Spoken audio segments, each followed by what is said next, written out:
Olá, amigos, companheiros de aventuras da internet, muito bem-vindos a 2024. Isto como se eu fosse algum host da mudança do ano, não é o caso.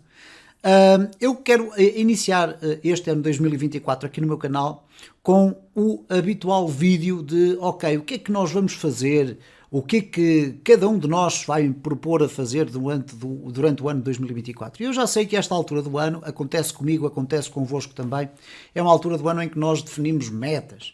Nós sabemos de antemão que nunca as iremos conseguir atingir, mas de qualquer das formas nunca é mau definirmos algumas metas. E eu tenho, de facto, nos últimos tempos andado a pensar o que é que eventualmente eu vou fazer em 2024, no que diz respeito, obviamente, à questão das linguagens de programação, tecnologia, etc.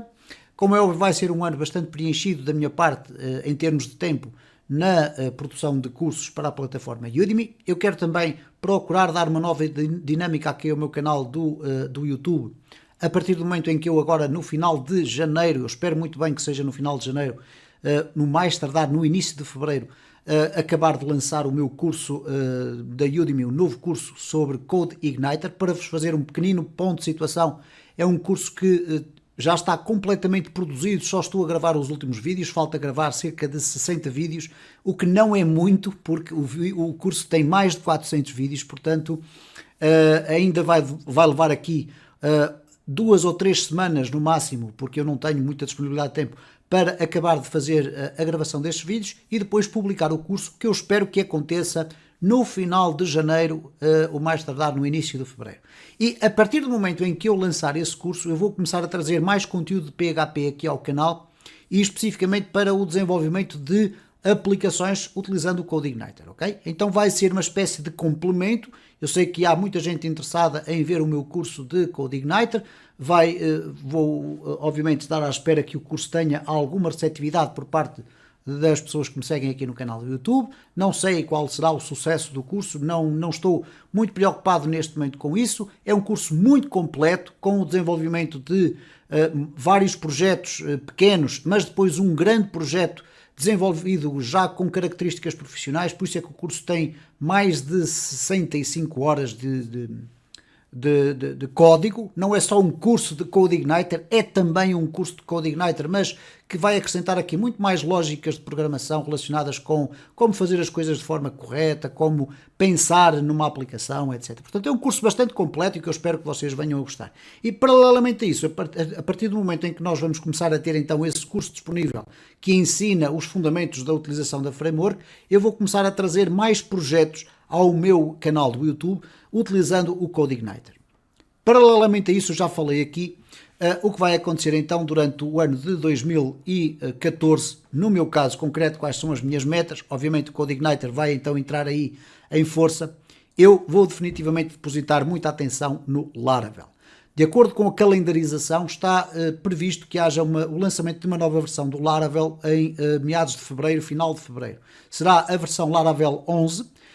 Uma das coisas positivas no ecossistema do PHP é que o lançamento de novas versões das frameworks tradicionalmente não criam nenhuma ruptura com aquilo que está para trás. Então o facto de sair o Laravel 11 não significa que vão surgir aí imensas novidades, não, é apenas uma sequência de versionamento desta framework, e eu quero explorar de facto o Laravel de uma forma bastante mais aprofundada. Vai ser objeto de produção de um curso para a Udemy durante este ano, que eu quero que seja um curso muito completo. É um curso de framework, ecossistema e construção de projetos web. Quando eu falo do ecossistema, obviamente a framework é a framework do Laravel, o ecossistema são estas ferramentas todas que aqui aparecem, uma grande maior parte delas são pagas, portanto têm uma versão premium, mas há outras que não, o caso do Livewire ou Jetstream e por aí fora. E então eu quero de facto explorar isto, quero construir isto num curso muito completo sobre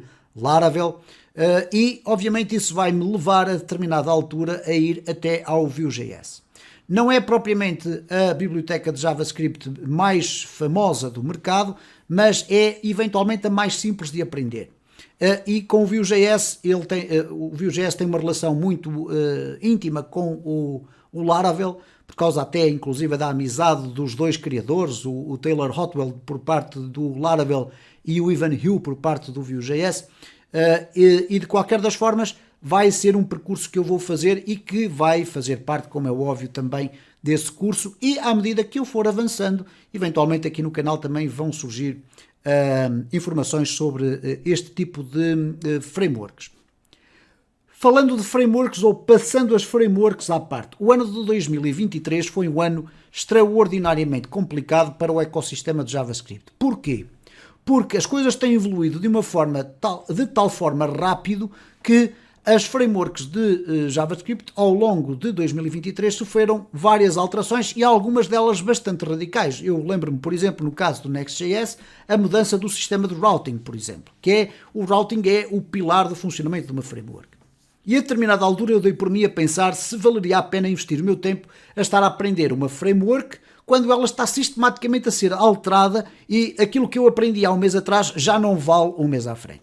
Eu acho que essa filosofia é funcional para quem se dedica exclusivamente ao cenário do JavaScript e, portanto, faz disso a sua vida. Não se preocupa em ter que aprender outras tecnologias paralelas a isso. Como eu, a nível profissional, trabalho com o PHP, eu tenho que continuar a dar atenção ao PHP, mas não quero perder o comboio do JavaScript. Aquilo que eu fui notando, no entanto, ao longo de 2023, é uma lacuna que eu acho que tu tens que considerar também para os teus projetos, isto é, para os teus desafios de 2024, que é, de facto, saber o JavaScript de forma consistente.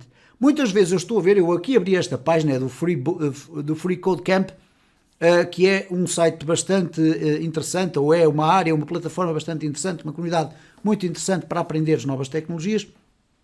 Mas eu queria fundamentalmente dizer isto. Eu vejo muita gente instalada dentro das redes, do YouTube, dos cursos, etc., que andam ferozmente à procura de aprender as frameworks, mas não sabem utilizar as linguagens de programação que estão na base de funcionamento dessas frameworks. E eu aqui no caso do ecossistema do JavaScript estou a ver muita gente a querer aprender o Next.js, nem sequer sabem muito bem o React e ainda por cima para aprender o React nem sequer sabem muito bem utilizar o JavaScript. E eu quando digo JavaScript falo também do TypeScript.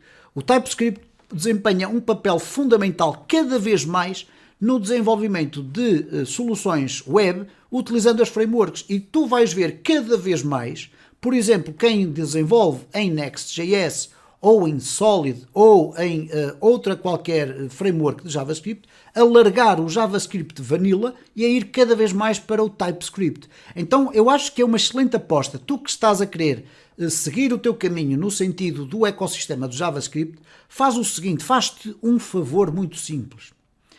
Perde 1 ou 2 meses de 2024 a estudar exclusivamente o JavaScript e o TypeScript. Esquece as frameworks, esquece fazer um projeto extraordinário e fantástico. Faz uma simples calculadora, faz um jogo de escolha múltipla, coisas deste género, mas aprendendo os fundamentos das linguagens. O JavaScript e o TypeScript, que são um complemento, o JavaScript como a linguagem que é core, e do TypeScript como o superset de JavaScript que permite escrever a linguagem de uma forma fortemente tipada, etc. E tem depois também outro tipo de funcionalidades, como é o caso dos genéricos.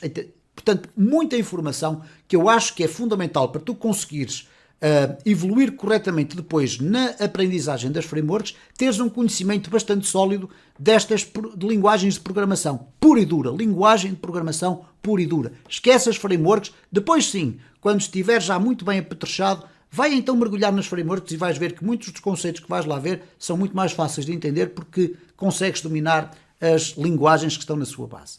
Bom, dito isto, há um outro desafio que eu quero lançar a mim próprio ao longo do ano, mas sem grande compromisso, e que é basicamente o quê? Voltar a testar o nível gratuito da Amazon Web Services.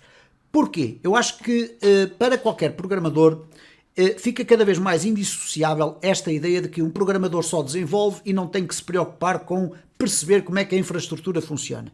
E isso de facto vai se diluindo com o tempo. É necessário hoje em dia tu teres conhecimentos que vão para além das linguagens de programação e até das frameworks. É importante saberes como utilizar o Git corretamente. Isso é absolutamente fundamental. Esquece que queres um emprego nesta área do desenvolvimento, tens que saber utilizar o Git. Não quer dizer que tenhas que ser um especialista a saber usar o Git todo, não existe isso, mas tens que saber usar o Git de forma proficiente, isto é, seres capaz de desenvolver as tuas operações e trabalhar com o Git de forma muito fácil. Tens que saber também utilizar um Docker desta vida. Não há hipótese. Tens que saber utilizar um RabbitMQ ou um Kafka. Isto é, um software ou um sistema que te permita fazer a gestão de mensageria ou de queues, basicamente. Isso é absolutamente fundamental. E eu quero fazer algum percurso, porque sinto que tenho muitas lacunas nessa área, de conhecer, não propriamente ser um especialista de Amazon Web Services, não, isso é complicadíssimo. É um trabalho que teria que ser absolutamente dedicado. Não. É ter conhecimentos base suficientes para entender o que é a computação na cloud, o que é essa balbúrdia toda de mecanismos, ok? Não quer dizer neste momento que eu não saiba minimamente, de uma forma bastante superficial, o que é um sistema de nuvem, mas eu acho que falta-me a mim próprio um conhecimento um bocadinho mais sólido do que são estes serviços todos que estão disponíveis, não necessariamente todos, porque a cloud tem imensas soluções disponíveis para resolver variadíssimos problemas, muitos deles que nem sequer me interessam, ok? Mas ter uma noção muito mais aprofundada disso. E no caso da Amazon Web Services, tem uma coisa fantástica, que é o nível gratuito. Durante um ano, tu tens a possibilidade de explorar de forma completamente gratuita uma grande parte dos serviços que são eventualmente os mais utilizados, como é o caso de um EC2 ou um S3 e serviços muito interessantes que tu podes utilizar e que te vão dar a possibilidade de ires criando alguma experiência, pelo menos a conhecer um sistema de nuvem. Eu acho muito interessante, será muito interessante, sem dúvida nenhuma eu vou investir bastante no Docker, que é uma área que me interessa, porque eu trabalho diariamente com o Docker e eu quero saber criar uma infraestrutura completa de Docker, com muitos containers a comunicarem uns entre si, etc. E, eventualmente, quem sabe, não sei, numa projeção mais adiante, saber trabalhar com o Kubernetes, mas de qualquer das formas, saber trabalhar com o Docker começa a ser quase tão fundamental como saber utilizar o Git. Obviamente que existem outros sistemas parecidos com o Docker, mas o Docker é rei nestes casos e portanto parece que não vai desaparecer de forma tão rápida. Posto isto, há aqui algumas áreas que eu não vou explorar, mas que eu deixo-te aqui ficar como sugestão. Se estás de facto interessado em ir para a vertente do Machine Learning e AI, tudo isso, porque toda a gente fala disso e, obviamente, o ano 2024 eu continuo à espera que venha a ser um ano de consolidação cada vez maior da inteligência artificial. Muita atenção à questão da inteligência artificial, porque as pessoas fazem imensa confusão. Confundem a inteligência artificial com as inteligências do ser humano. É uma coisa completamente distinta, não tem nada a ver uma coisa com a outra. A inteligência artificial é apenas uma sistematização de informação. Ok? E é bom que tenhas a noção disto. Ainda estamos muito longe da inteligência artificial ser capaz de produzir aquilo que o ser humano é capaz de fazer. Não é possível. Uma discussão completamente diferente a dizer se a inteligência artificial vai ser capaz de assumir o controle do mundo. Porque o controle do mundo é feito através da internet.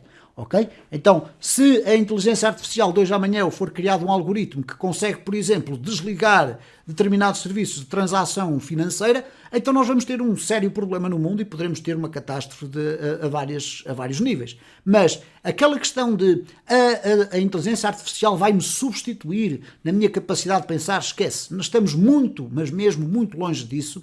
Que estamos a caminhar nesse sentido, mas estamos ainda muito longe disso. Aquilo que eu vejo na inteligência artificial, para mim, e já com uma experiência de 2023 no corpo, basicamente, é que a inteligência artificial não pode ser ignorada e nós temos que tentar tirar o máximo proveito dela para benefício da nossa capacidade de produção. E eu tenho essa experiência, por exemplo, com o GitHub Copilot. O Copilot foi provavelmente a tecnologia que menos dinheiro me custou dar, ok? Eu paguei $100 para ter uma anuidade do Copilot e não hesitaria novamente em pagar os $100 e irei continuar a pagar os $100 ao GitHub para ter acesso a essa ferramenta. É uma ferramenta brutal, dá-nos um ganho de produtividade genial. Mas atenção, existe de facto o risco de te tornares refém desta tecnologia e começares a ficar cada vez menos capacitado para escrever código mais bem interpretado. Porquê? A tecnologia vai-te dar uma sugestão para tu criares ali o teu código e tu de repente vais aceitar, não te vais preocupar muito em perceber o que é que aquele código faz, ele funciona e depois vais andar ali a tentar saltar para a frente. Eu tenho uma filosofia ligeiramente diferente, eu uso a inteligência artificial para ela me acelerar o processo de escrita do código, mas quando chega à altura de ir procurar uma solução para um problema e que eu não conheço, eu uso a inteligência artificial, mas uso mais o ChatGPT ou o Bard para fazer perguntas, para tentar encontrar soluções e analisar o código e depois implementá-lo e ter a noção daquilo que estou a fazer. Então eu estou à espera que isso aconteça de qualquer das formas, peço desculpa, não mudei o slide. Obviamente que se queres apostar na área da inteligência artificial, eventualmente a linguagem Python é a melhor que se adapta a tudo isto. O Python tem o seu ecossistema por completo, não é um ecossistema que me interesse de facto. A programação de inteligência artificial, modelos de machine learning, etc., não é uma área que me desperte muito interesse. De qualquer das formas, se tu estás de facto interessado nisso, mais uma vez eu faço aqui este apelo, que é concentra-te na linguagem de programação primeiro. Cria as bases necessárias para conseguires ter o sustento, os alicerces necessários para depois conseguir evoluir para a aprendizagem dos packages, das bibliotecas, etc, etc. Depois existem duas linguagens de programação que me parecem ser interessantes, mas para contextos bastante diferentes. Estamos a falar do Rust e da linguagem Go. Elas têm mais ou menos o mesmo tipo de desígnio, são linguagens para vários tipos de soluções, não é para a web, não é para desktop, etc. São linguagens para executar operações de baixo nível e que eventualmente são linguagens de programação altamente performativas que vão continuar a dar que falar e o mercado pode estar a precisar deste tipo de competências. Trabalhar com Rust, com Go, com a Shell, trabalhar com as infraestruturas é algo que pode ser muito interessante e eu chamo a atenção para isso. Se tu achas que um programador de React já ganha um bom salário, esquece. É comparado com um técnico, um DevOps que conheça as linguagens de programação, que saiba montar infraestruturas na cloud, é uma diferença de salário absolutamente brutal. Então há aqui um caminho que podes eventualmente fazer dentro desta área, o Go, o Rust e tecnologias nesse âmbito, até porque hoje em dia o que muito acontece, por exemplo, nas infraestruturas da nuvem, é que tu programas as infraestruturas através de linguagem de programação, como era o caso do Terraform, etc. E, portanto, é por aí o caminho que podes seguir. E já agora, para finalizar este vídeo, vem aí um jQuery 4.0. É verdade, o jQuery continua a viver. Eu vejo o jQuery quase como aquela imagem do bichinho que se está a afogar, mas que continua com os dedos de fora a dizer eu ainda estou aqui, mas não esperes uma revolução com o jQuery. Fica tranquilo, o jQuery vai sair aqui com uma versão 4.0 para trazer para esta biblioteca coisas que o JavaScript já faz nativamente. Como é o caso, neste caso eu penso que estávamos a falar, não sei se era das promises ou se era do JSON. Do JSON, por exemplo, porque o jQuery não tinha uma grande capacidade para tratar JSON e agora aparentemente parece que vem aí com umas ferramentas de JSON, quando o Vanilla JavaScript já tem o JSON Parser.